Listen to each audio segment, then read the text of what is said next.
एक चीज़ ऐड करनी थी RNNs के केस में। बैक प्रोपगेशन को बैक प्रोपगेशन थ्रू टाइम बोलते हैं in the case of RNNs, because हमारा RNNs ऐसा टाइम के साथ अनफोल्ड हो रहा था। वो एक साथ पूरे सेंटेंस को नहीं ले रहा था। हम एक एक करके हर टाइम स्टेप में we were giving words as our input. ये वर्ड 1 था, this was our second word. तो हम हर टाइम स्टेप पे एक एक वर्ड इनपुट दे रहे थे एंड बैक प्रोपगेशन के टाइम ये उल्टे डायरेक्शन में, ये ऐसे टाइम स्टेप्स के उल्टे डायरेक्शन में मूव कर रहा था। This is the reason we call it back propagation through time. जो भी RNNs पे बॉटल नेक थे उसको हमने LSTMs के थ्रू फिक्स करा। RNNs में पूरा मेमोरी रखने का टास्क एक ही वेक्टर पे डिपेंडेंट था, which was this, the one represented with pink line. ये hidden states were responsible for maintaining जो भी मेमोरी, जो भी इंफॉर्मेशन रेलेवेंट है उसका डेटा, ओके। जिसकी वजह से वैनिशिंग ग्रेडियंट प्रॉब्लम दिख रहा था and it was more biased towards short term dependencies. LSTMs के केस में ये प्रिवेंट करने के लिए we maintain 2 different types of memories.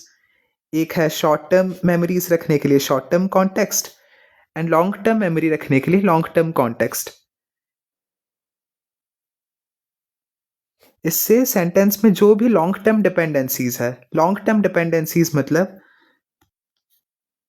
अगर 1 से लेके 15 वर्ड्स है एक सेंटेंस में, तो 1 एंड 15 वर्ड्स के बीच में अगर कोई रिलेशनशिप अकर कर रहा है, अगर कोई डिपेंडेंसी अकर कर रहा है, then that would be termed as long term dependencies because 15 words है, they have 13 words in between them.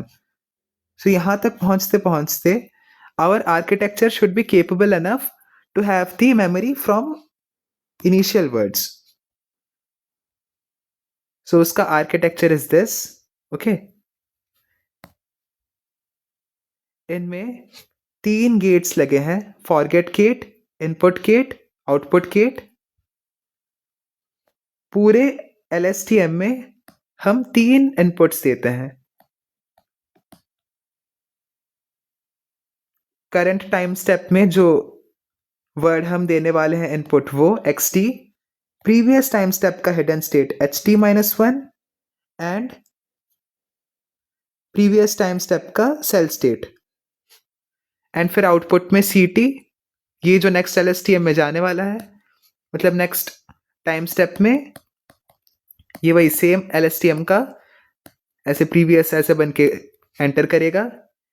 Similar way में ये hidden state next LSTM, next time step में LSTM के अंदर जाएगा एंड फिर ये XT+1 उसमें इनपुट जाएगा, ओके। पूरा आर्किटेक्चर देखने से पहले ये जो टर्म्स है, ये cross, plus, tan h, sigma, इन सबको देख लेते हैं। क्रॉस का मतलब है एलिमेंट वाइज मल्टीप्लिकेशन। सो अगर ABCDEF 2 वेक्टर्स है, उनके बीच में एलिमेंट वाइज मल्टीप्लिकेशन होगा, देन इसका फर्स्ट टर्म इसके फर्स्ट टर्म से मल्टीप्लाई होगा, इसका सेकंड टर्म इसके सेकंड टर्म से, इसका थर्ड टर्म इसके थर्ड टर्म से। सिमिलरली एलिमेंट वाइज एडिशन में फर्स्ट टर्म के साथ ऐड होगा, सेकंड टर्म सेकंड के साथ ऐड होगा, थर्ड वाला थर्ड के साथ।